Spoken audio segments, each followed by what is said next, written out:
Electronics and communication engineering से जो भी स्टूडेंट्स गेट 2026 की तैयारी कर रहे हैं, हमारा टारगेट है कि हम उन बच्चों को एक सही रास्ता, सही डायरेक्शन दिखा सकें।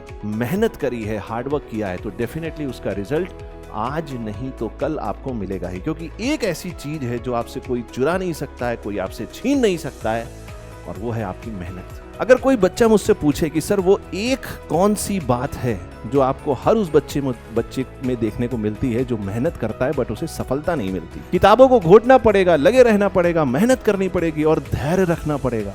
सर मैंने 4 किताबें पढ़ ली, एमएफटी पे, ईडीसी, एनालॉग पे, सर्किट थ्योरी पे, कंट्रोल सिस्टम पे, बहुत बढ़िया। ये भाई गेट का क्वेश्चन, सर क्वेश्चन नहीं समझ में आ रहा है क्योंकि तुमने जीतने के लिए नहीं खेला। हेलो दोस्तों, स्वागत है आपका इस सेशन में जिसमें हम बात करने वाले हैं गेट 2026 की, और हमारा फोकस है specifically electronics and communication engineering से जो भी स्टूडेंट्स गेट 2026 की तैयारी कर रहे हैं, हमारा टारगेट है कि हम उन बच्चों को एक सही रास्ता, सही डायरेक्शन दिखा सकें। बट अगर इन जनरल दोस्तों हम बात करें तो ये सेशन उन सभी बच्चों के लिए उतना ही इंपॉर्टेंट है, चाहे वो कंप्यूटर साइंस से हैं, चाहे वो इलेक्ट्रिकल से हैं, चाहे वो मैकेनिकल से हैं, चाहे वो सिविल से हैं। अगर गेट 2026 का एग्जाम आपका टारगेट है, यानी कि अगले साल फरवरी 1 या 2 वीकेंड में जब भी एग्जाम प्लान होगा, अगर आप उस एग्जाम को टारगेट कर रहे हैं तो दोस्तों ये सेशन आपके लिए है। अगर मैं इसको और जनरलाइज करूं और ब्रॉड करने की कोशिश करूं तो आप कोई भी कॉम्पिटिटिव एग्जाम लिखने जा रहे हैं तो ये सेशन आपके लिए इंपॉर्टेंट है। इस सेशन में मैं इंपॉर्टेंट हाइलाइट्स आपको बता देता हूं कि हम क्या डिस्कस करने वाले हैं। कोई भी एग्जाम जब आप देते हैं तो हर बच्चा यही सोचता है कि मेरी AIR 1 हो, मेरी फर्स्ट रैंक हो, बट कई बार हम कोशिश भी करते हैं, बट फर्स्ट रैंक कहीं ना कहीं आपकी किस्मत पे भी डिपेंड करती है, मेहनत पे तो डिपेंड करती है, क्योंकि फर्स्ट रैंक बिना मेहनत के तो आ ही नहीं सकती। बट डेफिनेटली फर्स्ट रैंक आएगी कि नहीं आएगी, इसमें काफी कुछ आपकी किस्मत का भी रोल होता है। तो हम ये कह सकते हैं कि अगर सिंगल डिजिट रैंक हम टारगेट करें तो वो अचीवेबल है। बट इंपॉर्टेंट ये है कि अगर आप गेट 2026 को देखें, गेट का एग्जाम जो है दोस्तों लगभग आप मान के चलिए, आप कह सकते हैं कि लगभग फरवरी के 1 या 2 वीकेंड में लगभग ये अप्रॉक्सीमेटली प्लान होता है। तो आप अगर अभी से देखें, अभी जुलाई जस्ट स्टार्ट हुआ है, तो आप कह सकते हैं कि लगभग 7 महीने बचे हैं इस एग्जाम में। और क्या इन 7 महीनों में आप कुछ ऐसी मेहनत कर सकते हैं, क्या आप कुछ ऐसा कर सकते हैं जिससे कि आपकी सिंगल डिजिट रैंक हो। सिंगल डिजिट रैंक का मतलब टॉप 10 में आपकी रैंक हो, लगभग रैंक 1 से रैंक 9 हो, बट 10 भी होगी तो चलेगी, टॉप 10 को हम सिंगल डिजिट रैंक कह सकते हैं। तो पहली जो बात है जो आपको एक्सेप्ट करनी है वो तो ये है कि वाकई में क्या आप इस बड़े टास्क को कंप्लीट कर सकते हैं, क्या आप इसको अचीव कर सकते हैं। तो ये कॉन्फिडेंस आपके मन में होना चाहिए, और तभी जब आप कोई लक्ष्य बनाते हैं, कोई एम बनाते हैं, तभी आप उसको अचीव कर पाते हैं। जब तक आप लक्ष्य ही नहीं बनाएंगे, जब तक आप एम ही नहीं बनाएंगे, तब तक आप उसको कैसे अचीव करेंगे। क्योंकि सबसे पहले आप लक्ष्य बनाएंगे, फिर आप उसके लिए मेहनत करेंगे, फिर उसमें आपको कुछ सफलता मिल सकती है। कई बार हमें पार्शियल सक्सेस मिलती है, कई बार हमें पूरी सक्सेस नहीं मिलती है। हम सोचते हैं बट उतना अच्छा चीजें नहीं हो पाती हैं। बट फिर भी अगर आपने मेहनत करी है, अगर आपने ईमानदारी से मेहनत करी है, हार्डवर्क किया है, तो डेफिनेटली उसका रिजल्ट आज नहीं तो कल आपको मिलेगा ही। क्योंकि एक ऐसी चीज है जो आपसे कोई चुरा नहीं सकता है, कोई आपसे छीन नहीं सकता है, और वो है आपकी मेहनत।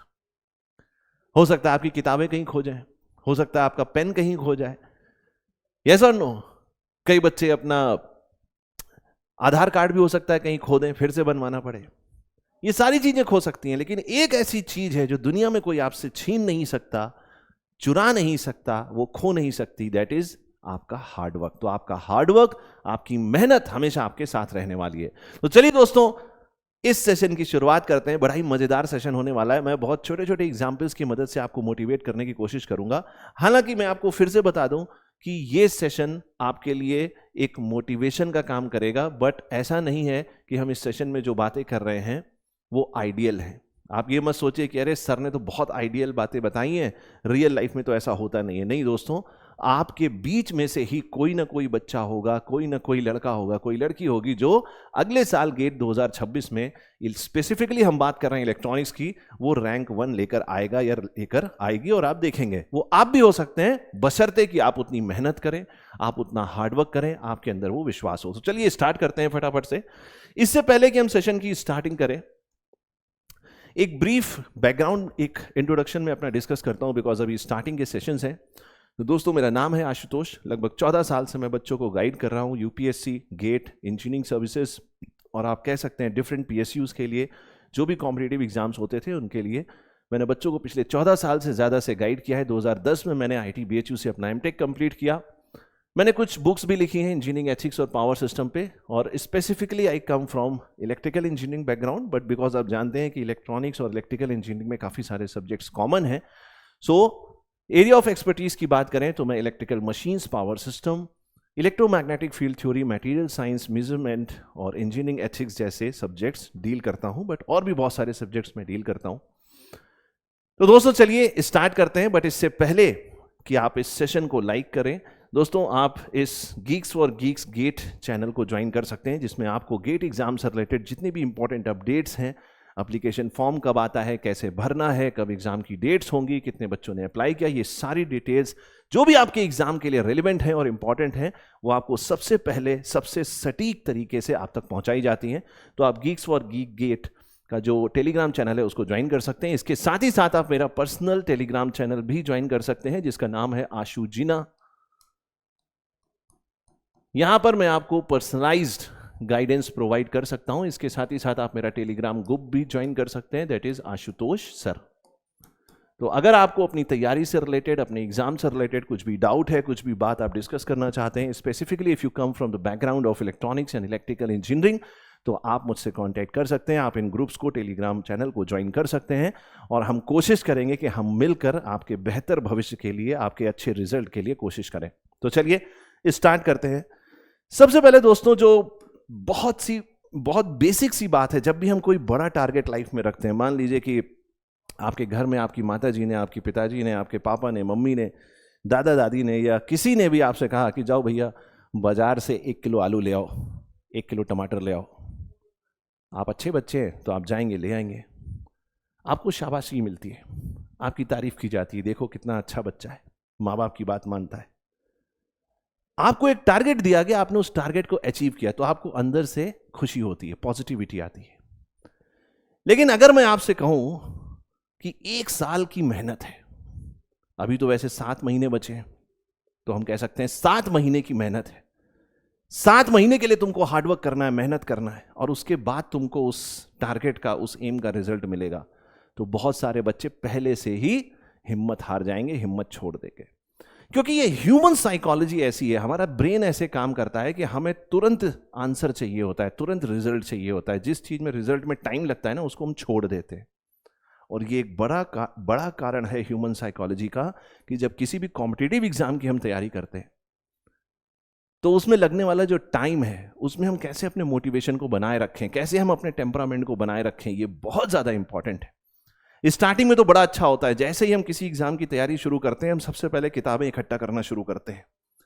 हम इतना सारा एक मकड़ी का जाल अपने चारों तरफ फैला लेते हैं जिससे निकलना फिर नामुमकिन हो जाता है। तो आपको ऐसा नहीं करना है, आपको बड़े ही कॉन्फिडेंस से अपने एग्जाम की तैयारी को स्टार्ट करना है। और एक अच्छा स्टार्ट, ऐसा कहा जाता है कि अगर आप अच्छे से स्टार्ट करते हैं किसी भी चीज को, तो लगभग 50% आपने उस लड़ाई को जीत लिया, उस जंग को जीत लिया। तो बहुत जरूरी है कि आप सही तरीके से अपने एग्जाम की तैयारी को स्टार्ट करें।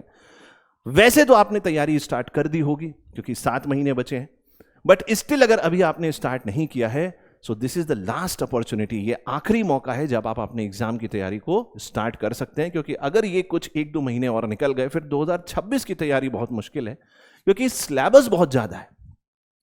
अगर हम इलेक्ट्रॉनिक्स की बात करें तो देखो, मैं छोटा सा आपको एक एग्जांपल देता हूं कि इलेक्ट्रॉनिक्स में लगभग मान के चलो कि लगभग 1 लाख के आसपास बच्चे एग्जाम का जो फॉर्म है वो भरते हैं, रजिस्टर करते हैं अपने आप को, लेकिन एग्जाम में अपीयर होने वाले बच्चों की संख्या थोड़ी सी कम है, जो लगभग आप कह सकते हो कि इसमें 75 to 80,000 बच्चे ही जो हैं वो एग्जाम देने पहुंचते हैं।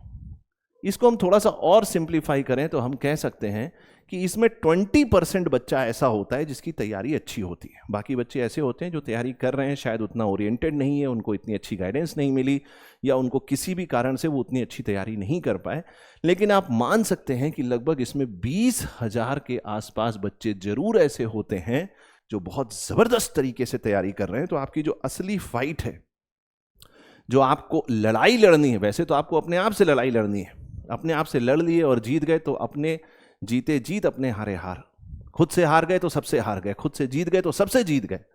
लेकिन फिर भी अगर हम प्रैक्टिकली बात करें तो लगभग 20,000 बच्चे ऐसे हैं, एक्टिव हैं, जो मेहनत कर रहे हैं, दिन रात लगे हुए हैं तैयारी में, उनसे आपको लड़ना है। तो ये बहुत जरूरी है कि आप अपने एग्जाम की तैयारी को एक सही तरीके से, सही डायरेक्शन में स्टार्ट करें।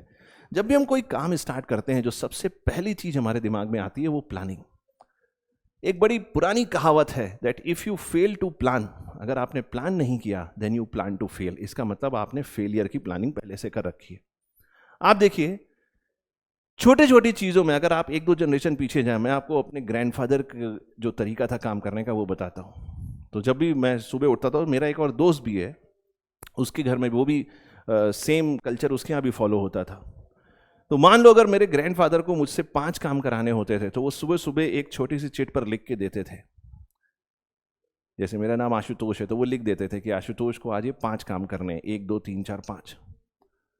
और वाकई में वो काम हो जाते थे। मतलब जिस चीज को आप प्लान करते हैं उसको आप ज्यादा बेहतर तरीके से कर पाते हैं। अब ये प्लानिंग एक ओवरऑल प्लानिंग है, इसके अंदर आपको बहुत सारी चीजों को प्लान करना पड़ेगा। जैसे जो सबसे पहली चीज आपको प्लान करनी चाहिए मेरे हिसाब से वो है टाइम। जब भी आप किसी भी एग्जाम की तैयारी करें, जैसे आप गेट की तैयारी कर रहे हैं, तो आपको सबसे पहले ये सोच लेना है, ये समझ लेना है कि जो ड्यूरेशन है, जो आपके पास समय है वो कितना है। उसी पेस से, उसी स्पीड से आपको काम करना होगा। जैसे आपके पास 7 महीने बचे हैं तो अब आप मान के चलिए आपके पास बफर टाइम नहीं है। नेक्स्ट 7 मंथ आपको वॉर फुटिंग पे लड़ना है, युद्ध स्तर पे काम करना है, तब जाकर कहीं आप सिंगल डिजिट रैंक ला सकते हैं। आधे अधूरे मन से और आधी अधूरी की गई तैयारी कभी भी आपको सक्सेस नहीं दे सकती है। तो आपको सबसे पहले टाइम देखना है। 7 महीने का मोटा मोटा जो है टाइम आपके पास बचा है, कम ही है 7 महीने से, अप्रॉक्सीमेटली हम कह सकते हैं कि 7 महीने का टाइम बचा है। तो एक तो आपको टाइम के बारे में प्लानिंग करनी है, कितना टाइम है आपके पास और उस टाइम को आप कैसे डिवाइड करते हैं। जैसे मैंने ब्रॉडली कहा कि 9 सब्जेक्ट हैं कोर सब्जेक्ट्स की अगर हम बात करें, उसके अलावा मैथमेटिक्स है, एप्टीट्यूड है और वर्बल एबिलिटी है। तो आप कह सकते हैं कि मोटे मोटे तौर पर 10-11 टॉपिक्स हैं, सब्जेक्ट्स हैं जो आपको कवर करने हैं। अब मुद्दा ये आता है, कौन से सब्जेक्ट ऐसे हैं जो आपकी स्ट्रेंथ है, कौन से सब्जेक्ट ऐसे हैं जो आपको परेशान करते हैं, आपके लिए समस्या क्रिएट करते हैं। तो हमेशा याद रखना कि कोई भी लड़ाई आप तब जीतते हो जब आप उसमें अपनी स्ट्रेंथ पे खेलते हो। वीकनेस पे खेल के अगर आप अपनी वीकनेस को सामने रखोगे तो आप कोई लड़ाई नहीं जीत सकते। आपको लड़ाई जीतनी है तो आपको क्या करना है, आपको अपनी स्ट्रेंथ पे खेलना पड़ेगा। तो हमेशा आपका जो स्ट्रेंथ है उसको आप और स्ट्रांग करिए। जैसे कुछ बच्चों के लिए ऐसा होता है, जैसे मैं इलेक्ट्रॉनिक्स की अगर बात करूं तो उनके लिए ईडीसी एनालॉग उनको बड़ा अच्छा लगता है। कुछ बच्चों को कम्युनिकेशन में प्रॉब्लम होती है, कुछ बच्चों को, अच्छा मान के चलिए चाहे नेटवर्क्स हो, सर्किट थ्योरी जिसको हम बोलते हैं, नेटवर्क्स हो, या फिर आप कह सकते हैं कंट्रोल सिस्टम हो, सिग्नल सिस्टम हो, ये मैथमेटिकल सब्जेक्ट हैं। ये ज़्यादातर बच्चों के जो अच्छी तैयारी कर रहे हैं वो अच्छे होते हैं। बट जब हम कोर सब्जेक्ट्स की तरफ जाते हैं तो वहाँ कुछ बच्चों को परेशानी होती है। किसी का कोई सब्जेक्ट स्ट्रेंथ होता है, किसी का कोई सब्जेक्ट स्ट्रेंथ होता है। तो हमेशा आपको अपनी स्ट्रेंथ पर और काम करना है। और जो वीक एरियाज हैं, जहां पर आपको लगता है कि समस्या हो सकती है, जहां पर कठिनाई हो सकती है, वहां पर आपको क्या करना है, वहां पर आपको बहुत बेसिक लेवल से स्टार्ट करना है। क्यों? क्योंकि अगर आपने 60 से 70% सिलेबस भी कवर कर लिया तो कम से कम जो इजी क्वेश्चंस आएंगे वो तो आप कर पाएंगे। 9 में से अगर 6 सब्जेक्ट आपके स्ट्रेंथ हैं और 3 सब्जेक्ट थोड़े कमजोर भी हैं तब भी चल जाएगा। दुनिया में कोई ऐसा बच्चा नहीं है, बच्चा छोड़ दो, मैं कह रहा हूं टीचर नहीं है, कोई फैकल्टी नहीं है दुनिया में जो ये कह दे कि 10 के 10, 9 के 9 जो सब्जेक्ट है उसमें भैया मुझे महारत हासिल है। हो ही नहीं सकता। ये हो सकता है कि कोई टीचर आपको 6 सब्जेक्ट पढ़ा रहा हो, 5 सब्जेक्ट पढ़ा रहा हो, डेफिनेटली, बट उसके भी कुछ स्ट्रेंथ एरियाज होंगे, उसके भी 3-4 सब्जेक्ट ऐसे होंगे जो बहुत ज्यादा पावरफुल होंगे और कुछ सब्जेक्ट में कहीं ना कहीं थोड़ी सी कमी हो भी सकती है। बट बच्चों के पॉइंट ऑफ व्यू से अगर मैं कहूं तो आप मान के चलिए कि आपको अपनी स्ट्रेंथ के ऊपर प्लानिंग करनी है कि कौन सी चीजें आपकी स्ट्रेंथ है और कौन सी चीजें आपकी वीकनेस है।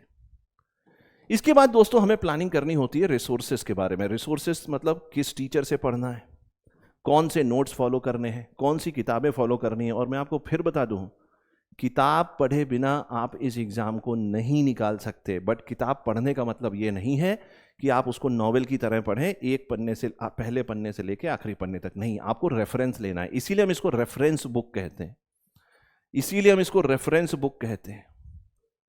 बात समझ में आ रही है? ये कोई यूनिवर्सिटी का एग्जाम नहीं है कि आपको किसी इक्वेशन को रटना है, किसी डेफिनेशन को रटना है। नहीं, आपको कॉन्सेप्ट को समझना है।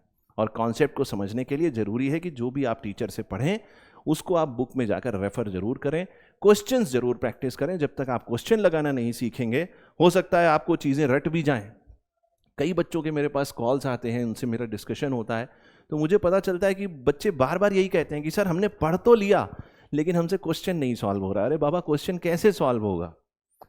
तुमने तैरना कैसे है ये किताब में पढ़ लिया, लेकिन तुमने क्या कभी पानी में जाकर तैरा?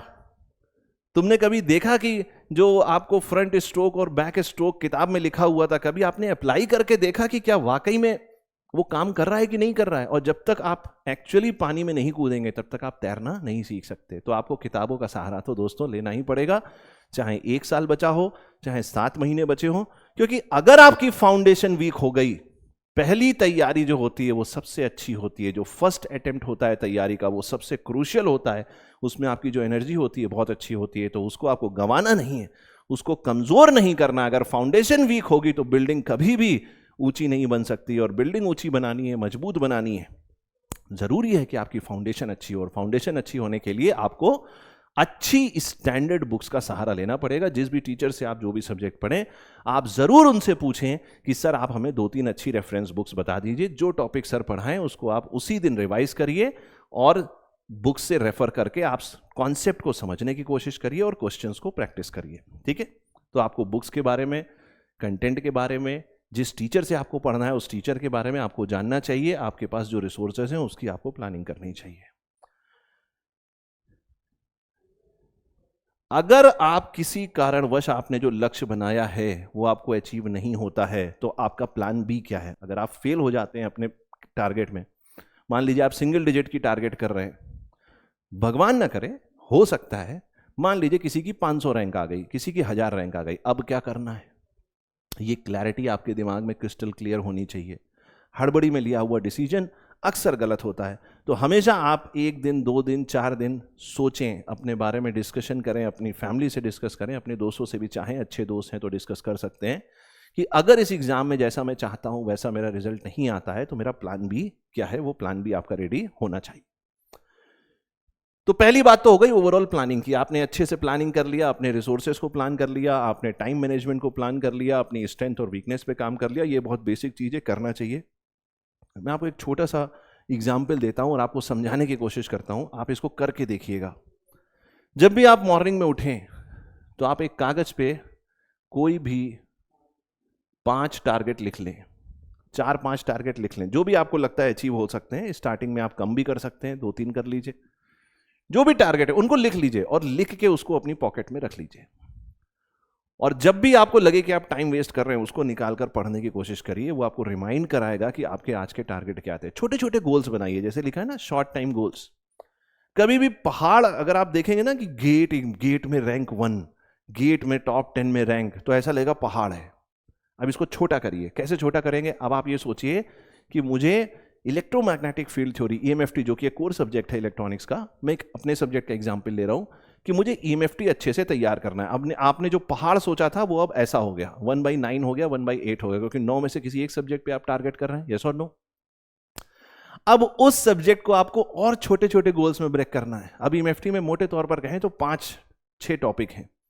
एक तो बेसिक इंट्रोडक्शन हो गया, वेक्टर अलजेब्रा हो गया, इलेक्ट्रिक फील्ड हो गया, मैग्नेटिक फील्ड हो गया, फिर मैक्सवेल इक्वेशन हो गया, transmission line, wave guide, antenna. Basic 4-5-6 topics हैं। अब आप उनको छोटे छोटे टॉपिक्स में डिवाइड करिए। आप डिवाइड करिए कि भाई जो बेसिक है, वेक्टर अलजेब्रा और मैग्नेटिक और इलेक्ट्रिक फील्ड है, उसको मुझे 2 से 3 दिन में तैयार करना है, 4 दिन में तैयार करना है, या जब आप पढ़ लेते हो उससे 4 से 5 दिन में उसके जितने भी PYQs हैं वो मुझे लगा लेने हैं। एक छोटा गोल हो गया, उसको आप अचीव कर सकते हो। अब जब आप उस गोल के ऊपर काम कर रहे हो तब आपको अपने दिमाग में ये नहीं लाने देना है कि नहीं सिलेक्शन होगा तो क्या होगा। अरे सिलेक्शन के लिए ही यही करना पड़ता है।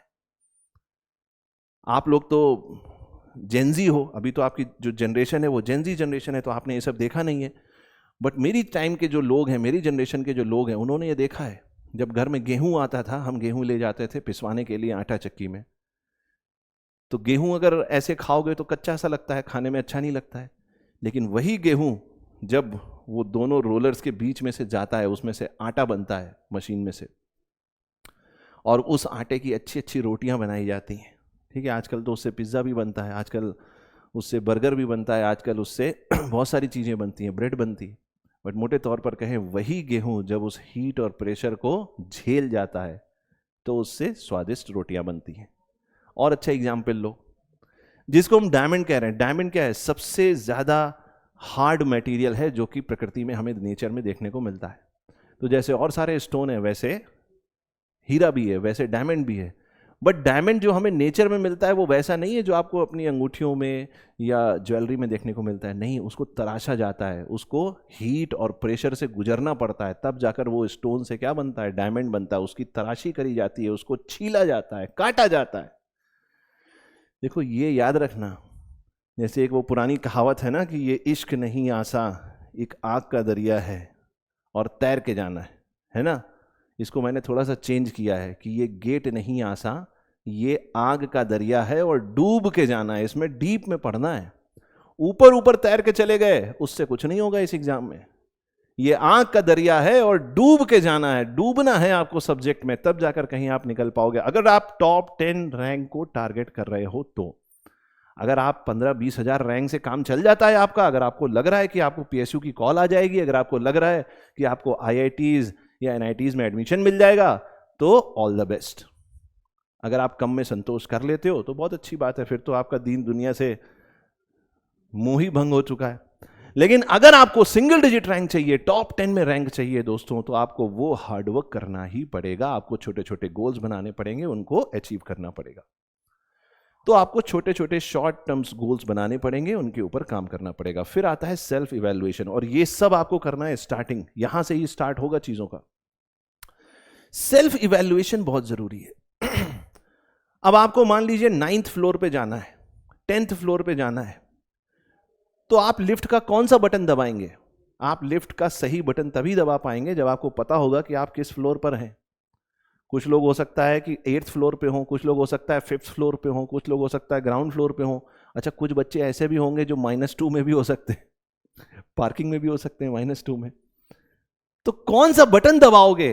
कितनी स्पीड से जाना है, कितनी तेजी से जाना है, कितनी मेहनत करनी है, कितने फ्लोर चढ़ने हैं, वो तभी पता चलेगा जब आप सेल्फ इवैल्यूएशन करोगे, आप आज कहां हो। और वो आपको कैसे पता चलेगा?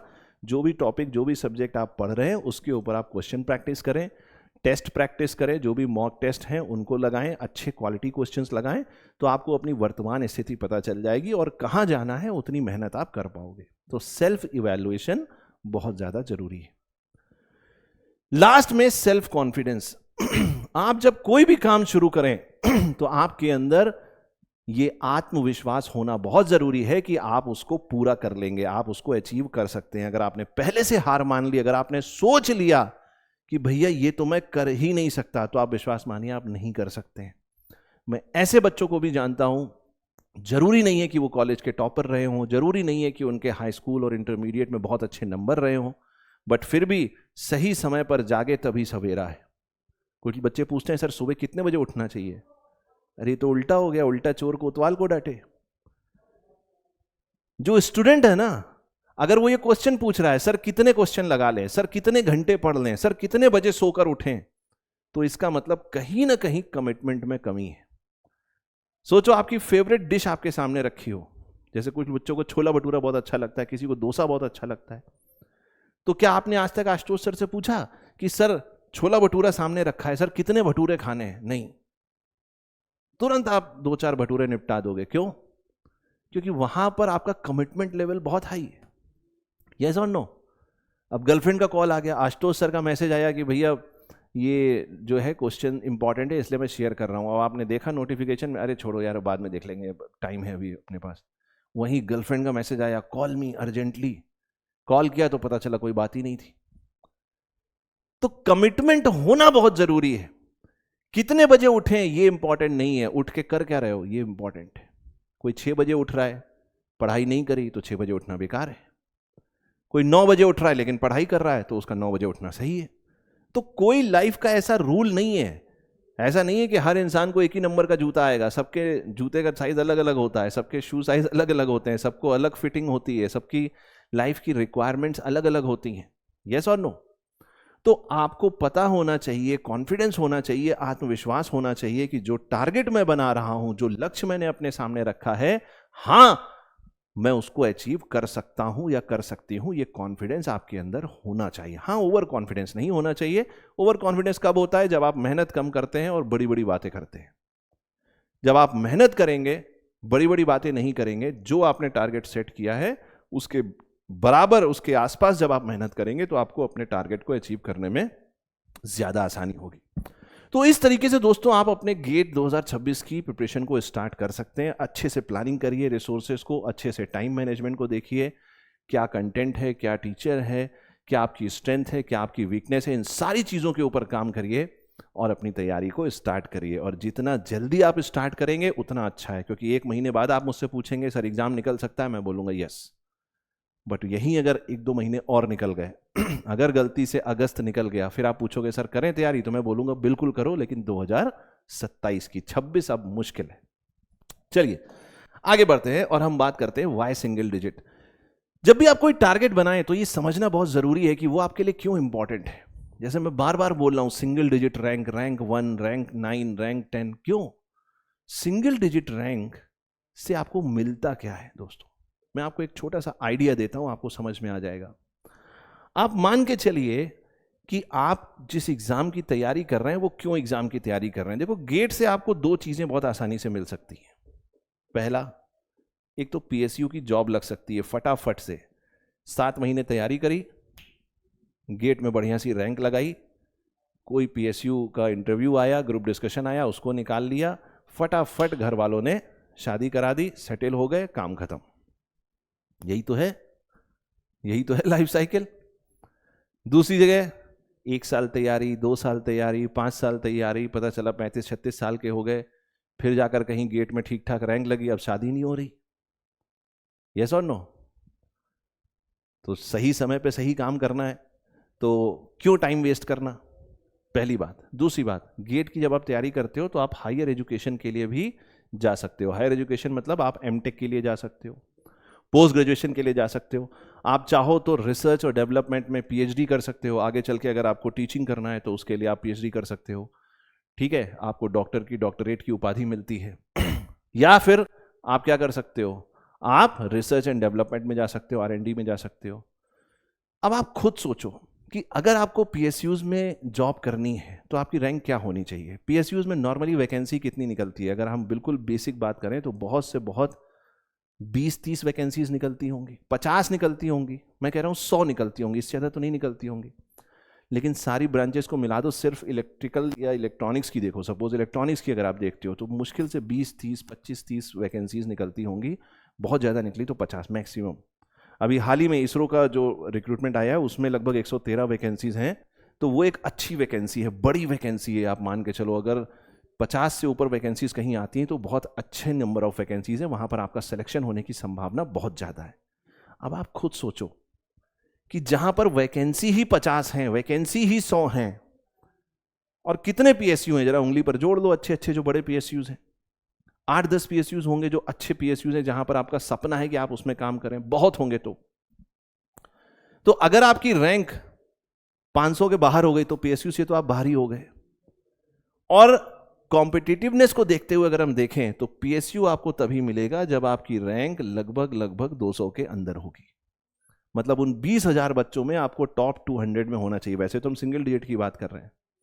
और आप विश्वास मानिए, आपको लाइफ में अगर चूजर बनना है, if you want to be a chooser, if you don't want to be a beggar, ये नहीं कि जो मिल गया संतोष कर लिया, अगर आप अचीव करना चाहते हो तो आप मान के चलो, अगर आपकी सिंगल डिजिट रैंक है, सिंगल डिजिट रैंक है, तो आप डिसाइड करोगे कि कौन सा पीएसयू आपको ज्वाइन करना है और कौन सा छोड़ना है, ये नहीं मिल कौन सा रहा है।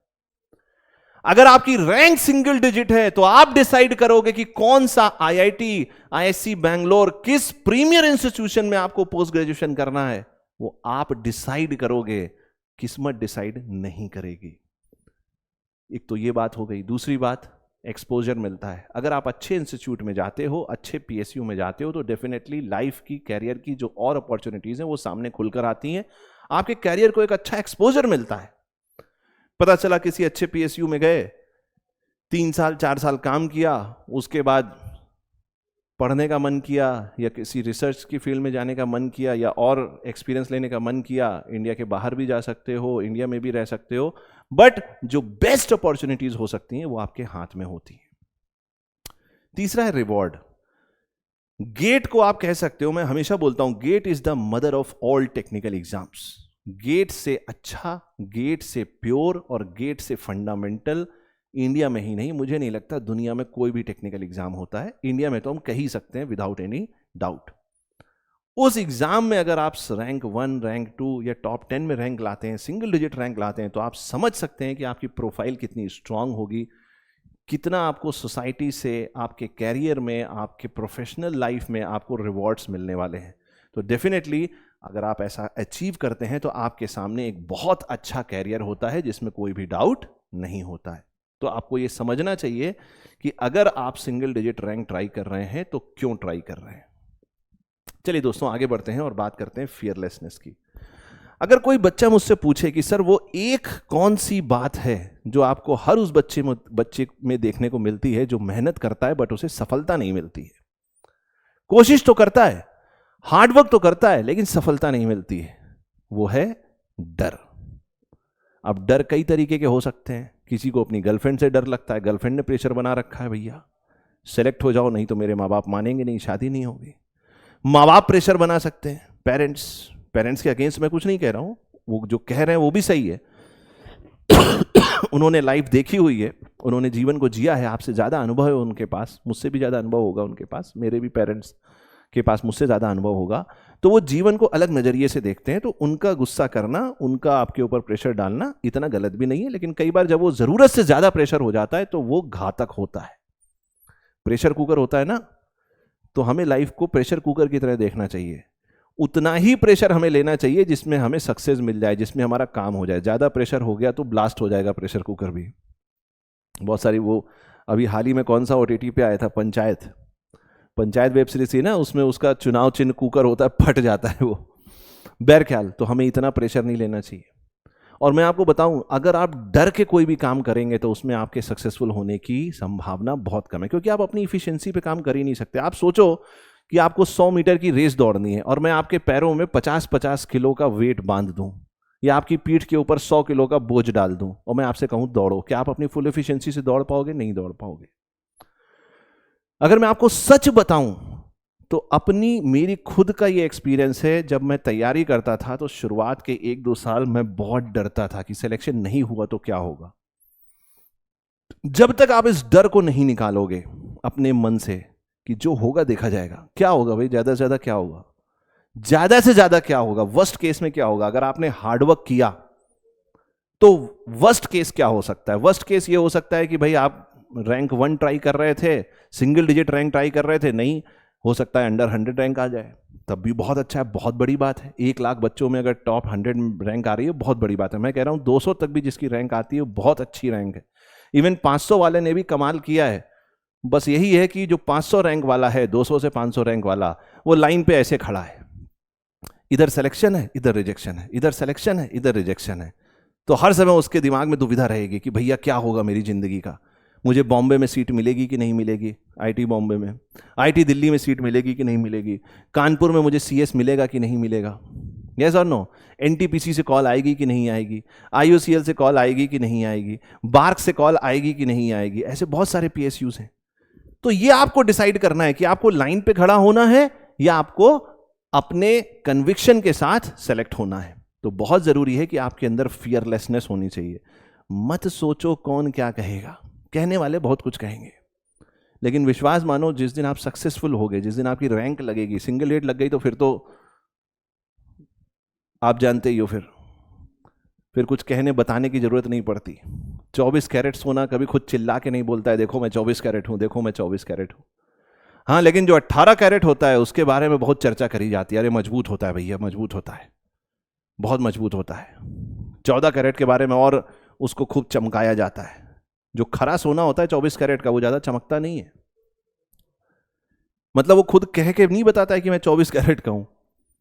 तो इसलिए बहुत जरूरी है कि आपके अंदर फियरलेसनेस होनी चाहिए। आप तैयारी करिए, पूरी जी जान से मेहनत से तैयारी करिए, दोस्त क्या कहेंगे, फैमिली क्या कहेगी।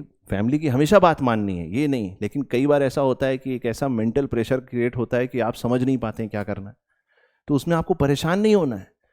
आप जब खुद माता पिता बनेंगे तो आपको समझ में आएगा कि जो वो कह रहे हैं वो तो कुछ भी नहीं है। आप जब खुद बनेंगे तो उससे बहुत ज्यादा आप गुस्सा करेंगे और हो सकता है पिटाई भी कर दें। तो फ्रेंड्स और फैमिली के प्रेशर को मैनेज करना, उस डर को अपने दिमाग से निकालना बहुत जरूरी है। सोसाइटल प्रेशर, शुक्ला जी क्या बोल रहे हैं, शर्मा जी क्या बोल रहे हैं, शर्मा जी का बेटा, ये सब आजकल मीम चल रहा है ना। मतलब मैं किसी स्पेसिफिक क्लास के बारे में बात नहीं कर रहा हूं, मैं आपको सिर्फ समझाने की कोशिश कर रहा हूं कि आजकल इसके ऊपर मीम चल रहे हैं कि उनके बेटे ने ये अचीव कर लिया, उनके बेटे ने वो अचीव कर लिया। कोई आपके चाचा जी होंगे, कोई मामा जी होंगे, कोई रिलेशन में होगा जो बताएगा देखो मेरे बच्चे ने आईआईटी निकाल लिया, मेरा बच्चा एनटीपीसी पहुंच गया, बहुत अच्छी बात है। अरे लोगों ने तो बहुत कुछ किया हुआ है, आइंस्टाइन भी आया, महात्मा गांधी भी आए, बड़े बड़े तुर्रम खान हुए इस दुनिया में। आपको किसी से कंपैरिजन थोड़ी करना है, आपकी जिंदगी खुद की अपनी है। और हमेशा ध्यान रखना, कार किधर मोड़ना है वो आप तभी डिसाइड कर पाओगे जब आप ड्राइविंग सीट पर हो। अगर आप पीछे बैठे हो तो आप सिर्फ बोल सकते हो लेकिन आप डिसाइड नहीं करोगे, क्योंकि ड्राइवर जो है, जो ड्राइविंग सीट पर बैठा है वो डिसाइड करेगा।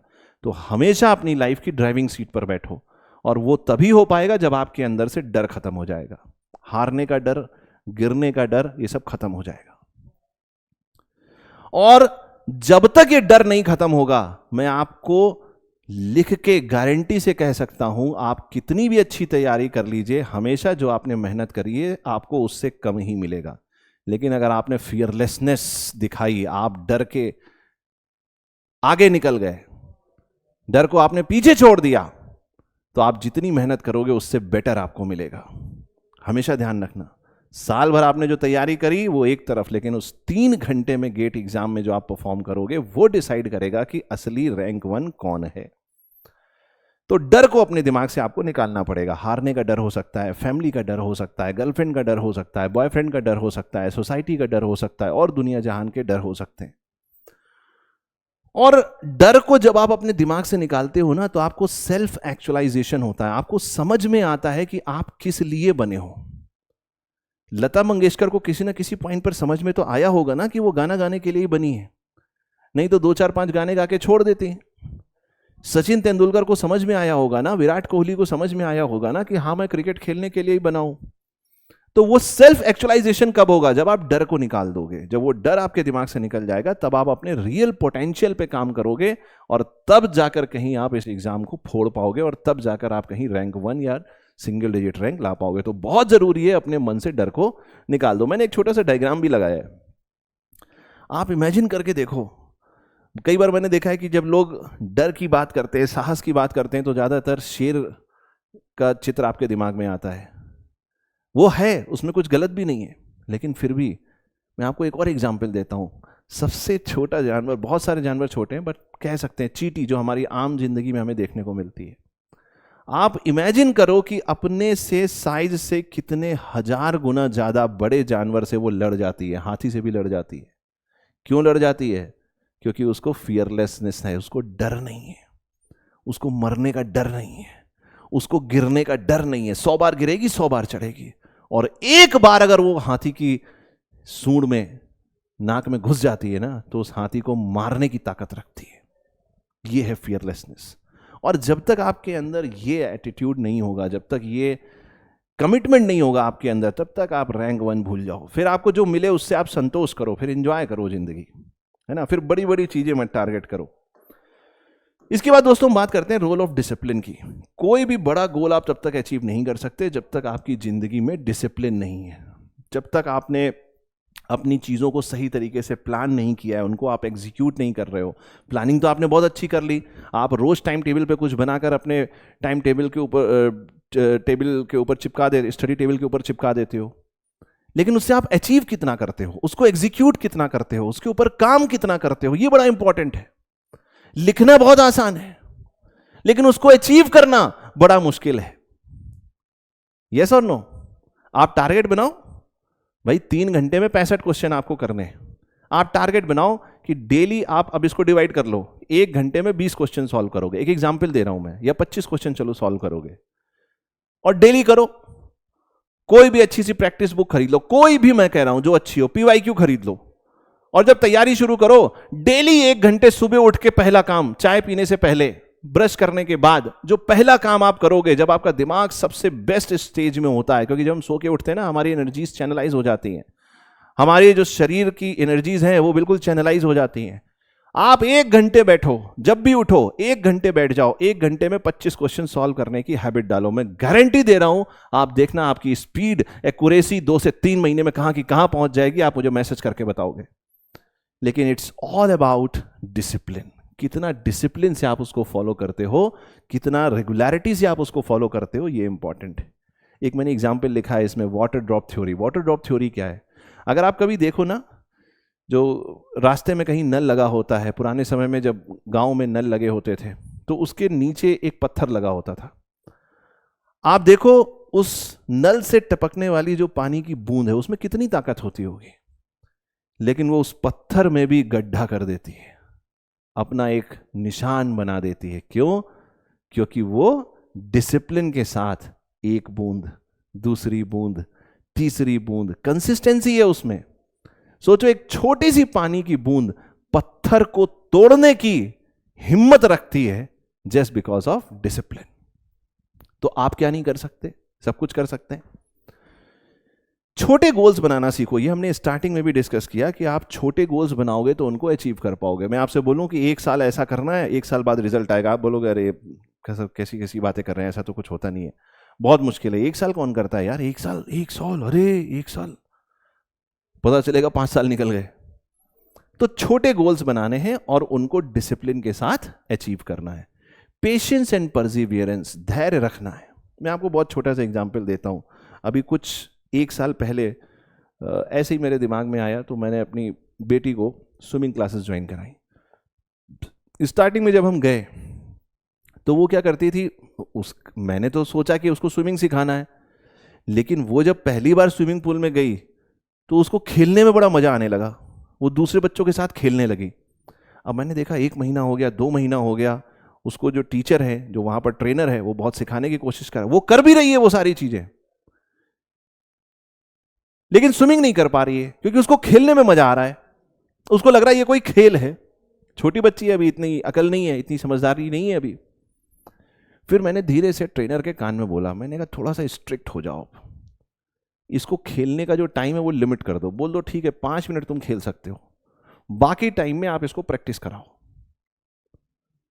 मैंने पहले सीख रखी थी स्विमिंग थोड़ी बहुत, फिर और भी थोड़ी सीखी, लेकिन मैं बच्ची का एग्जाम्पल दे रहा हूं। अब जब उन्होंने डिसिप्लिन करने की कोशिश करी, जब थोड़ा स्ट्रिक्ट होने की कोशिश करी, तो स्टार्टिंग में उसको दिक्कत महसूस हुई। उसने मुझसे कहा पापा नहीं जाना है स्विमिंग क्लास, अच्छी नहीं है स्विमिंग क्लास, टीचर स्ट्रिक्ट है, हम नहीं जाएंगे। फिर मैंने उससे ये पूछा, मैंने कहा अच्छा ये बताओ कि तुम जब पैडल चलाते हो, पैर चलाने को पैडल चलाना बोलते हैं, जब पैडल चलाते हो तो तुम क्या आगे फॉरवर्ड बढ़ते हो? उसने कहा ध्यान नहीं दिया पापा। मैंने कहा आज ध्यान देना। उसने नोटिस किया कि उसका ट्रेनर जो उसको सिखा रहा है कि ऐसे पैडल चलाना है, तो वो पानी में आगे बढ़ रही थी। अब उसको मजा आया कि कुछ सीखा मैंने, कोई नई चीज सीखी। ये अरे मुझे तो तैरना आ रहा, मैं तो तैर पा रही हूं। फिर उसके पैडल स्ट्रोक की उसकी ट्रेनिंग हुई, फिर उसके बाद हैंड मूवमेंट की ट्रेनिंग हुई, फिर और कई तरीके की ट्रेनिंग हुई। आज 1 साल के अंदर वो बहुत अच्छा, मुझसे अच्छा तैरती है, मुझसे अच्छा स्विमिंग वो कर रही है। तो यही आपकी तैयारी में भी हो रहा है। जब आप स्टार्ट करते हो ना, उस समय आपके अंदर बड़ा एक्साइटमेंट होता है, बट धीरे धीरे क्या है, आप डाइवर्ट हो जाते हो, वो डिसिप्लिन कहीं चला जाता है, आप दूसरी चीजों में दिमाग लगाने लगते हो, है ना, कि ये टीचर क्या कह रहा है, ये बच्चा क्या कह रहा है, जिसकी रैंक 1 आई उसने क्या कहा, जिसकी रैंक 10 आई उसने क्या कहा, कौन सा इंपॉर्टेंट सब्जेक्ट। अरे कुछ नहीं भैया, सिंपल पढ़ाई करनी है, क्वेश्चन सॉल्व करना है, इससे आसान कुछ नहीं हो सकता, इससे आसान कुछ हो ही नहीं सकता। अगर कभी लगे ना कि पढ़ना बड़ा मुश्किल काम है, तो कभी किसी शहर के बाहर किसी खेत में चले जाना और देखना कि वहां पर कोई किसान काम कर रहा होगा। दोपहर के 12 बजे जब तुम एसी चलाकर बढ़िया कमरे में बैठ के सोच रहे होते हो, कौन सा सब्जेक्ट उठाएं, आज कितने क्वेश्चन करने हैं, आज क्लास करें कि ना करें। उस दोपहर 12 बजे गर्मी की दोपहर में वो अपनी खेत में मेहनत कर रहा होता है। जरा सा 5 मिनट एसी बंद होता है तो सांस फूलने लगती है। ये मेहनत है? अरे कुछ मेहनत नहीं है भाई, सबसे आसान काम है पढ़ाई करना। अपने घर के कंफर्ट जोन में जब एसी चल रहा हो, कूलर चल रहा हो, पंखा चल रहा हो, लाइट जल रही हो, सारी किताबें आपके पास हैं, और आजकल तो डिजिटल एजुकेशन हो गई है, सारी नॉलेज तुम्हारे कंप्यूटर में, लैपटॉप में और तुम्हारे मोबाइल में है। फिर क्या दिक्कत है? दिक्कत है डिसिप्लिन की। आपको अपने आप को डिसिप्लिन करना है। और मैं हमेशा बोलता हूं, एक अच्छा बच्चा जो सेलेक्ट होता है वो सिर्फ पढ़ाई नहीं करता है, वो पढ़ाई भी करता है और मस्ती भी करता है। पूरी मस्ती करता है, पूरी पढ़ाई करता है। ये होता है फुल जीवन को, लाइफ को एंजॉय करते हुए काम भी कर रहे हैं और मस्ती भी कर रहे हैं। सिर्फ पढ़ाई कर रहे हो वो भी सही नहीं है, मैं बता दूं। जो बच्चे सिर्फ पढ़ाई में हैं वो हो सकता है अच्छा कर जाएं, लेकिन एक्सेप्शनली अच्छा वही बच्चे करेंगे जिन्होंने लाइफ में एक संतुलन बना रखा है। सुबह उठ के आधा घंटा टहल भी रहे हैं, पढ़ाई भी अच्छी कर रहे हैं, अच्छा खाना भी खा रहे हैं, हेल्दी डाइट भी ले रहे हैं, और साथ ही साथ जी जान लगा के मेहनत करके पढ़ भी रहे हैं। फिर आपको मोटिवेशन मिलता है, पढ़ने में मजा आता है। यस और नो? तो आपके अंदर वो डिसिप्लिन होना चाहिए, पेशेंस होना चाहिए। आपको जैसे उस बच्ची ने धैर्य रखा ना 1 साल, तब जाकर उसको स्विमिंग अच्छे से सीखने को मिली, तो वैसे ही आपको पेशेंस रखना है, परसिवियरेंस, लगे रहना है, लगे रहना है। कुछ बच्चे आते हैं कि सर हमने टॉपिक तो पढ़ लिया, क्वेश्चन नहीं हो रहा है। ठीक है, नहीं हो रहा, ट्राई करो। यस और नो? ट्राई करो। 1 बार नहीं निकलेगा, 2 बार नहीं निकलेगा, 3 बार नहीं निकलेगा, 4 बार नहीं निकलेगा, 5वीं बार निकलेगा, लेकिन निकलेगा। क्योंकि दूसरे बच्चों का निकला है, इसलिए तुम्हारा भी निकलेगा। ऐसा हो ही नहीं सकता कि तुम अलग रास्ते पर हो। जब तुम छोटे बच्चे थे, पहली बार जब तुमको ए लिखना सिखाया गया था, उस समय जो तकलीफ हुई थी उससे ज्यादा तकलीफ तुम्हें कभी नहीं हुई। एक सीधी लाइन बनाना, स्ट्रेट लाइन, स्टैंडिंग लाइन उसको बोलते हैं, एक स्लीपिंग लाइन, एक स्लैंटिंग लाइन, वो जब पहली बार तुम पेन पकड़ रहे थे, अब मैंने अपने बच्चों को देख रहा हूं ना, तब मुझे समझ में आ रहा है। मेरी छोटी वाली जो बेटी है, उसको लिखना सिखाने में हमारे पसीने छूट गए, क्योंकि वो पेन को ऐसे पकड़ती थी, पेंसिल को। उसको कितना भी सिखा लो कि ऐसे पकड़ना है, नहीं। अब मैं परेशान, मेरी श्रीमती जी परेशान, मेरी मदर परेशान, मेरी मदर इन लॉ परेशान, सब लोग परेशान कि भाई ये कैसे पढ़ना शुरू करेगी, 3 साल की हो रही है, इसको लिखना सिखाना है, कैसे सिखाएं। एक छोटे से प्ले स्कूल में उसका एडमिशन करा दिया, वहां सीख जाए, वहां भी नहीं, वहां भी टीचर के सामने ऐसे पेंसिल पकड़ के खड़ी है। फिर एक दिन बातों बातों में, खेल खेल में मैंने उसको समझाया। मैं एक एग्जाम्पल दे रहा हूं। मैंने उसको समझाया कि देखो ये जो है एरोप्लेन है, और इस एरोप्लेन को हमें उड़ाना है, कैसे उड़ाएंगे। अब उसको मजा आया, तो मैंने कहा एरोप्लेन को उड़ाने के लिए हमने क्या किया, एरोप्लेन में इंजन लगाया, ये था एरोप्लेन, इंजन लगाया, और ये एरोप्लेन उड़ गया और ले जाकर ए बनाया। अब उसको मजा आया, वो भी ऐसे पेंसिल पकड़े, ऐसे 3 फिंगर से वो भी एरोप्लेन बनाए, पकड़ लिया, डैडी एरोप्लेन बन गया, हाँ चलो अच्छा ए लिखो। लिखना, जब आपने पहली बार अपनी बचपने में पहली बार जब लिखना शुरू किया था, पहली बार जब छोटा आ लिखा था, जब आ की मात्रा लगाई थी, तो आपको बहुत कठिनाई हुई थी। आज तो आपके पास सारी नॉलेज है, कोई एबीसीडी थोड़ी आपसे पूछ रहा है, अब तो आप सारी चीजें जानते हो। सिर्फ आपको हार्डवर्क करना है, परसिवियरेंस। धीरे धीरे हम चीजें सीखते हैं, हम एकदम से नहीं सीख सकते। हमारी लाइफ 0 से 1 नहीं होगी, 0 से 0.1 होगी, 0.11 होगी, 0.12 होगी। इसी तरीके से आप 0 से 1 पहुंचोगे। ऐसा नहीं हो सकता कि आप सीधे 0 से 1 छलांग लगा दो, पॉसिबल ही नहीं है, किसी बच्चे के लिए पॉसिबल नहीं है। किताबों को घोटना पड़ेगा, लगे रहना पड़ेगा, मेहनत करनी पड़ेगी और धैर्य रखना पड़ेगा। पहले क्वेश्चन नहीं बनेंगे, फिर बनेंगे, फिर डिफिकल्ट क्वेश्चन नहीं बनेंगे, फिर डिफिकल्ट क्वेश्चन बनेंगे, और धीरे धीरे करके आपको उस सब्जेक्ट में मजा आने लगेगा, कमांड आने लगेगा। बात समझ में आ रही है? Consistency and conviction. देखो कंसिस्टेंसी के बारे में हम बात कर चुके हैं कि आपको कंसिस्टेंट रहना पड़ेगा। थोड़ा थोड़ा पढ़ो, रोज पढ़ो, 25 क्वेश्चन डेली लगाओ। टारगेट बना लो कि 7 महीने बचे हैं, इस 7 महीने में हर एक दिन सुबह उठने के बाद, ब्रश करने के बाद, मैं दिन की पहली चाय तभी पीऊंगा या पीऊंगी जब मैं 25 क्वेश्चन गेट के, चाहे पीवाईक्यू हो या गुड क्वालिटी प्रैक्टिस क्वेश्चन हो, उनको 1 घंटे में सही सही सॉल्व कर लूंगा। पहले दिन लगाओगे नहीं कर पाओगे, कुछ क्वेश्चन छूट जाएंगे, कुछ क्वेश्चन गलत हो जाएंगे। दूसरे दिन लगाओगे कुछ और होगा, तीसरे दिन कुछ और होगा। लेकिन 3-4 महीने जब ये फॉलो करोगे, जरा मुझसे बात करना 3-4 महीने बाद और देखना कि तुम्हारी तैयारी में कितनी ताकत है। फिर आप बोलोगे सर मजा आ गया सर, अब तो दिमाग में हर समय क्वेश्चन ही तैरते रहते हैं सर, क्वेश्चन देखते हैं यूं सॉल्व करता हूं सर मैं, खटाक। वो धार तब आएगी ना जब चाकू पे रोज धार लगाओगे। अब चाकू रखा है इसे अलमारी में, बहुत तेज चाकू था, दुनिया का सबसे तेज चाकू था, अलमारी में रखा है। हवा में ह्यूमिडिटी है, हवा बहकाती है, डाइवर्ट करती है, उस चाकू में जंग लग गया, धार खत्म। एक छोटा सा चाकू था 10 रुपए का, देखते हो ना सब्जी वाले के पास चाकू, खट खट खट खट खट खट खट, कैसे कटहल का छिलका उतार देता है खटाक से। क्यों? Practice, consistency. फिर आता है कन्विक्शन। कन्विक्शन क्या है? ध्यान से समझना। कन्विक्शन का मतलब यह है कि आप जब किसी को फॉलो कर रहे हो तो आपकी आंखें बंद नहीं है, आपकी आंखें खुली हैं। जब आपको किसी चीज पर अटूट विश्वास होता है कि हां मैं इसे कर सकता हूं, तो हम उसको कन्विक्शन कहते हैं। आपको डाउट नहीं होता है। बिलीफ और कन्विक्शन में यही अंतर है। जब आपको बिलीफ होता है कि हां मैं ये कर सकता हूं, तो उस समय आपकी आंखें बंद होती हैं। हां भाई मुझे विश्वास है, मुझे पूरा विश्वास है, मेरी रैंक 1 आएगी।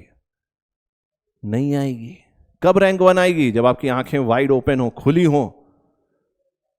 दूसरा अंतर, अगर बिलीफ है और भगवान ना करे कोई क्राइसिस की सिचुएशन आ गई, कोई समस्या आ गई, तो बिलीफ क्या होता है? नीचे जाता है, डाउन होता है, कमजोर करता है आपको, क्योंकि आपने टारगेट वो सेट किया है। समस्या आ गई, कोई फाइनेंशियल भी हो सकती है, फैमिली में भी कुछ हो सकता है, हेल्थ का इश्यू हो सकता है, आपका तुरंत सारा मोटिवेशन नीचे जाता है।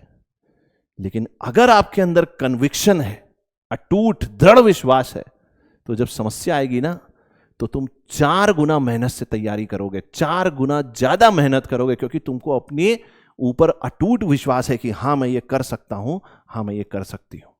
बहुत जरूरी है। और ध्यान रखना, महात्मा बुद्ध की फिलॉसफी है कि अगर तुम्हारे जीवन में डिसिप्लिन नहीं है, संतुलन नहीं है, it is a silent failure. पता भी नहीं चलेगा कब तुम रेस से बाहर हो जाओगे, पता भी नहीं चलेगा। मैंने बड़े बड़े धुरंधर लोगों को देखा है जिन्होंने प्रैक्टिस नहीं करी है, जिन्होंने डिसिप्लिन नहीं किया है, वो लाइफ में कुछ नहीं कर पाए, बड़ा कुछ नहीं कर पाए। लेकिन जो लोग थोड़ा मॉडरेट भी थे, जिनके पास दिमाग कम था लेकिन जज्बा था, कन्विक्शन था, कंसिस्टेंसी थी, पेशेंस था, परसिस्टेंस था, डिसिप्लिन था, वो बड़े बड़े कारनामे करते हैं। कितना छोटा काम है सुबह उठ के टहलना, इससे क्या आसान काम हो सकता है? कोई मशीन नहीं चाहिए, कोई जिम नहीं चाहिए, कोई वेट नहीं उठाना है, सिर्फ सुबह उठ के आधे घंटे टहलना है। कितने लोग टहल पाते हैं? हमारे जीवन में जो सबसे आसान काम होते हैं उनको करना सबसे मुश्किल होता है। संतुलित खाना कितना आसान काम है, आपको डिसीजन लेना है कि आपको क्या खाना है क्या नहीं खाना है, लेकिन जैसे ही समोसा दिखता है हमारा मन मचल जाता है। यस और नो? आइसक्रीम दिखती है मन मचल जाता है, चॉकलेट दिखती है मन मचल जाता है। क्यों? डिसिप्लिन की कमी है। तो आपको डिसिप्लिन के ऊपर काम करना है। लास्ट में दोस्तों आता है एटीट्यूड चेंज, और जब तक ये नहीं होगा आपके जीवन में बदलाव नहीं होगा। जीवन में परिवर्तन तभी होता है जब हम एटीट्यूड को चेंज करते हैं। एटीट्यूड मतलब चीजों को देखने का नजरिया। यस और नो? हमें अपने जीवन को देखने के दृष्टिकोण को चेंज करना पड़ेगा। अगर आपकी सोच ऐसी है कि भाई ठीक है जो मिल गया वो सही है, कोई दिक्कत नहीं है, तो आप कॉम्पिटिटिव एग्जाम में अच्छा नहीं कर पाएंगे। अगर आप सेल्फिश नहीं है, थोड़ा सेल्फिश होना पड़ेगा एग्जाम में, अपनी प्रायोरिटीज सेट करनी पड़ेंगी। जो सबसे जरूरी काम है वो सबसे पहले करना पड़ेगा। मैं अपने घर में अपने बच्चों के साथ अब यही चीज फॉलो करता हूं। मैं कहता हूं कतई भी खेलना मत छोड़ो, डेली खेलो, डेली पार्क जाओ, डेली स्पोर्ट्स करो, लेकिन जो सबसे म्यूजिक क्लास करो, डांस क्लास करो, जो करना है करो जिंदगी में, लेकिन जो पहला काम जो तुम्हें पूरी इफिशिएंसी के साथ करना है वो है तुम्हारी पढ़ाई। जब वो हो जाएगी तब बाकी सारी चीजें होंगी। वो अगर नहीं हुआ तो कुछ नहीं करना है। और आपको अपने नेक्स्ट 7 मंथ में यही करना है। आपके लिए सबसे जरूरी चीज आपकी पढ़ाई है। न दोस्त, न फैमिली का प्रेशर, न सोसाइटल प्रेशर, न पीयर ग्रुप का प्रेशर, न और कुछ। सब कुछ, कोई चीज ऐसी नहीं है जो जिंदगी में दोबारा नहीं हो सकती है। सारी चीजें दोबारा हो सकती हैं। लगभग लगभग सारी चीजें दोबारा हो सकती हैं, बट ये 7 महीने अगर आपके जीवन से चले गए तो फिर गेट 2026 की आप तैयारी नहीं कर सकते। 27 की कर सकते हैं, 28 की कर सकते हैं, 29 की कर सकते हैं, 30 की कर सकते हैं, या नहीं भी कर सकते हैं। यस और नो? एटीट्यूड में चेंज होना चाहिए। जब तक जीतने के लिए नहीं लड़ोगे तब तक नहीं जीत पाओगे। क्यों? क्योंकि जो सामने वाला है वो जीतने के लिए लड़ रहा है। इतिहास में बहुत सारी ऐसी लड़ाइयां हुई हैं जिसमें छोटी सेना इसलिए जीत जाती थी। एक पिक्चर भी आई थी 300 करके है, कभी देखना, अभी मुझे एग्जैक्ट उसका प्लॉट याद नहीं है, बहुत पहले आई थी, कभी ओटीटी प्लेटफॉर्म पे मिले तो देखना। उसमें एक बहुत छोटी सी सेना होती है, स्पार्टा करके एक छोटा सा किंगडम होता है। तो एक छोटे सी 300 लोगों की सैनिकों की एक सेना होती है, वो हजारों की, दसियों हजारों की सेना को हरा देते हैं, क्योंकि उनके अंदर एटीट्यूड होता है जीतने का। और ये बहुत जरूरी है किसी भी कॉम्पिटिटिव एग्जाम में जीतने के लिए। अगर आपके अंदर ढीला ढाला रवैया है, हाँ भैया कल कर लेंगे, हाँ भैया परसों कर लेंगे, हाँ भैया ये सब्जेक्ट कमजोर है कोई बात नहीं, हम तो ही हैं गधे, अगर आपने एक्सेप्ट कर लिया तो वाकई में आप गधे हो। लेकिन एक्सेप्ट कर लिया कि नहीं मैं तो शेर हूं। शेर वेट नहीं करता है कि शिकार आएगा मुंह के अंदर चलेगा, नहीं, शेर उस झुंड में घुसता है और डिसाइड करता है कि किसको मारना है और उसको खींच कर लेकर आता है झुंड से बाहर। जब तक ये किलिंग एटीट्यूड नहीं होगा भैया, नहीं आ सकती सिंगल डिजिट रैंक।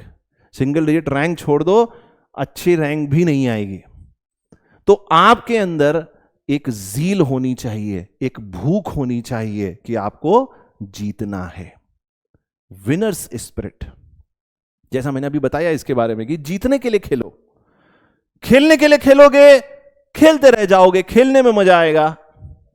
सर मैंने 4 किताबें पढ़ ली, एमएफटी पे, ईडीसी एनालॉग पे, सर्किट थ्योरी पे, कंट्रोल सिस्टम पे, बहुत बढ़िया। ये भाई गेट का क्वेश्चन, सर क्वेश्चन नहीं समझ में आ रहा है, क्योंकि तुमने जीतने के लिए नहीं खेला, तुमने खेलने के लिए खेला। तुम दूसरों को दिखा रहे हो कि तुम पढ़ रहे हो, तुम तैयारी कर रहे हो। अरे भाई कोई कुछ नहीं देखता है, सबकी जिंदगी अलग है। लोग छोटे छोटे बिजनेस करके भी करोड़पति बन गए। अगर पैसा कमाना तुम्हारा लक्ष्य है तो तुम गलत डायरेक्शन में हो। अगर तुम्हें सामाजिक प्रतिष्ठा चाहिए है तो तुम इस एग्जाम की तैयारी करो। अगर तुम्हें कंट्रीब्यूट करना है समाज में, देश में, दुनिया में, तो इस एग्जाम की तैयारी करो। यहां सैलरी और पैसे की बात नहीं हो रही है। सैलरी पैसे के लिए तो बहुत कुछ है, पापड़ बेच के भी लोग करोड़पति बन गए, लिज्जत पापड़। ऐसा क्या है, इंजीनियरिंग पढ़ने की फिर जरूरत क्या है?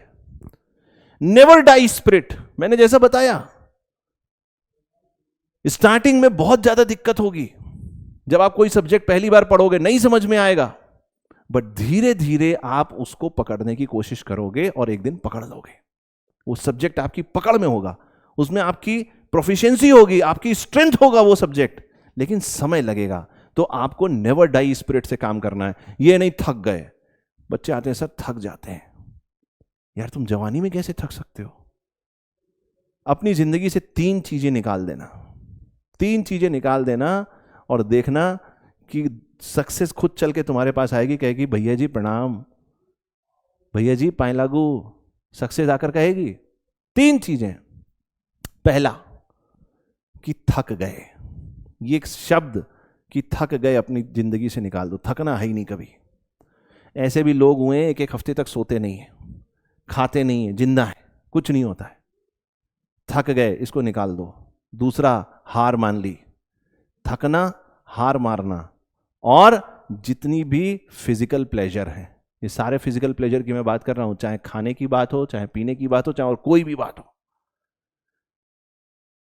बहुत पुराना संस्कृत में एक श्लोक है, शायद आपने पढ़ा हो, काक चेष्टा वको ध्यानम स्वान निंद्रा तथैव चा अल्पाहारी ग्रह त्यागी विद्यार्थी पंचलक्षणम।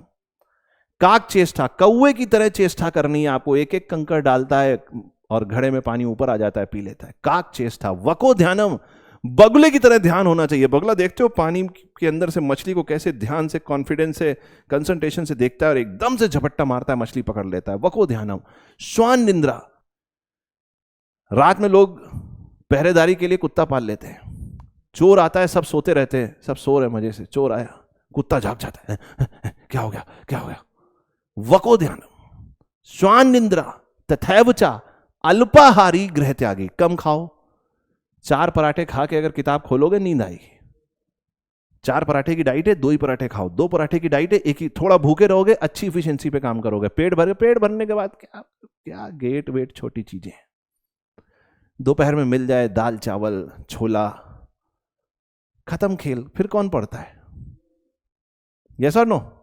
तो अल्पाहारी गृह त्यागी। गृह त्यागी का मतलब ये नहीं कि घर छोड़ दिया सड़कों पर घूम रहे, नहीं। गृह त्यागी का मतलब है जो सांसारिक वो मोह माया, जो मकड़ जाल है ना, कि आज किसी का बर्थडे है, आज किसी की शादी की सालगिरह है ना, आज फला के यहाँ पार्टी है, आज दोस्त ने पार्टी दे दी, पिक्चर रिलीज हो गई, ये हो गया वो हो गया, नहीं। काक चेष्टा वको ध्यानम स्वान निंदा तथैव चा अल्पाहारी गृह त्यागी विद्यार्थी पंच लक्षणम। 5 ही लक्षण है विद्यार्थी के। बात समझ में आ रही है? Never die spirit. Learning from failures. Failure जैसा कुछ नहीं होता है, हम सिर्फ सीखते हैं। कहीं पर कोई चीज आपने सोची, टारगेट करी, नहीं मिली, ठीक है, देखो कहां तक पहुंचे, कितनी कमी है, उसके ऊपर काम करो। फेलियर जैसा कुछ नहीं। जिस दिन तुमने मान लिया कि तुम फेलियर हो, उस दिन तुम्हारा फेलियर है। और जब तक तुम नहीं मानोगे, नेवर डाई स्पिरिट, आखिरी दम तक लड़ना है, तब तक कोई तुम्हें हरा नहीं सकता। Leadership qualities. अगर एक सक्सेसफुल जीवन चाहिए, अगर आपको टॉप 10 में रैंक चाहिए, सिंगल डिजिट रैंक चाहिए गेट में, तो सबसे पहले एटीट्यूड में चेंज करो, लीडरशिप क्वालिटीज अपने अंदर डेवलप करो। क्या होती हैं sir leadership qualities? Leadership qualities की सबसे बड़ी पहचान है कि वो बोलेगा कम, करके ज्यादा दिखाएगा। आप देखो किसी भी कंपनी, बड़ी कंपनी का सीईओ होगा, कभी आपको आपने उसको ऑफिस में गॉसिप करते हुए देखा कि वहां भैया चलो चाय पे बैठे हुए हैं, है ना, और सुट्टा चल रहा है, चाय चल रही बढ़िया, अरे आज ये हो गया ऑफिस में, कभी ऐसे बात करते देखा? नहीं। लीडरशिप क्वालिटीज, बोलेगा कम, करेगा ज्यादा, काम को सही समय पे डिलीवर करना, leadership qualities. Discipline, self discipline, yes और नो? अपने से ऊपर अपने से नीचे जो लोग हैं उनसे एक बैलेंस बनाकर रखना, अपनी ताकत का, अपनी स्ट्रेंथ का सही इस्तेमाल करना, अपनी वीकनेस को इंप्रूव करना, ये सब लीडरशिप क्वालिटीज है। किसी का फॉलोअर मत बनो। कोई गेट में रैंक 1 ले आया है इसलिए मत गेट में रैंक 1 लाओ। ये सोचो तुम क्यों लाना चाहते हो, तुम क्या ऐसा अलग करना चाहते हो गेट में रैंक 1 लाकर, सिंगल डिजिट रैंक लाकर, तभी तुम ला पाओगे। दूसरे को देख के कॉपी करोगे। जो शाहरुख खान की कॉपी करता है वो कितनी भी अच्छी कॉपी कर ले, लेकिन शाहरुख खान नहीं बन सकता बाबा। कोई कितना भी ऐसे हाथ फैला ले, है ना, टेढ़ा हो जाए ऐसे करके, है ना, वो एक्टिंग कर सकता है, लेकिन क्या वो शाहरुख खान बन सकता है? नहीं। शाहरुख खान ही बन सकता है। तो बहुत जरूरी है कि आपके अंदर लीडरशिप क्वालिटीज हो। फॉलोअर किसी का मत बनो, सबसे सीखो, लर्न करो। जब आप फॉलो करते हो तो आंखें बंद होती हैं, जब आप लर्न करते हो तो आंखें खुली होती हैं। तो लीडरशिप क्वालिटीज अपने अंदर डेवलप करो, ये आपकी तैयारी में भी दिखेगा, और तभी आप किसी इतने बड़े एग्जाम को टॉप कर पाओगे। अब दोस्तों है क्वेश्चन टाइम। अगर आपके कुछ भी डाउट्स हैं, कुछ भी क्वेश्चंस हैं, आपको फिर भी कुछ समस्या आ रही है, तो आप मेरे टेलीग्राम चैनल को ज्वाइन कर सकते हैं, आशु जिना, अभी मैं उसकी बात करूंगा। GFG गेट टेलीग्राम चैनल को ज्वाइन कर सकते हैं गेट की लेटेस्ट अपडेट के लिए। बट उसके अलावा फिर भी आपके डाउट्स हैं तो आप इसी सेशन के कमेंट सेक्शन में मुझे बता सकते हैं, और मैं डेफिनेटली आपके कमेंट का आंसर करूंगा। और एक बार जल्दी से अपनी ब्रांच लिखिएगा कमेंट सेक्शन में, अपना नाम लिखिएगा और बताइएगा कि क्या आप मेरी बातों से प्रभावित होकर इस 7 महीने की जंग को लड़ने के लिए तैयार हैं या नहीं। चलिए दोस्तों, आज की क्लास यहीं तक। सेशन के बाद आप मेरा टेलीग्राम चैनल आशु जिना या मेरा टेलीग्राम ग्रुप आशुतोष सर के नाम से इसको ज्वाइन कर सकते हैं, और GFG गेट को भी ज्वाइन कर सकते हैं। आज की क्लास दोस्तों यहीं तक, मिलते हैं अगली क्लास में। Till then good bye, take care, all the best, thank you so much, thank you everybody.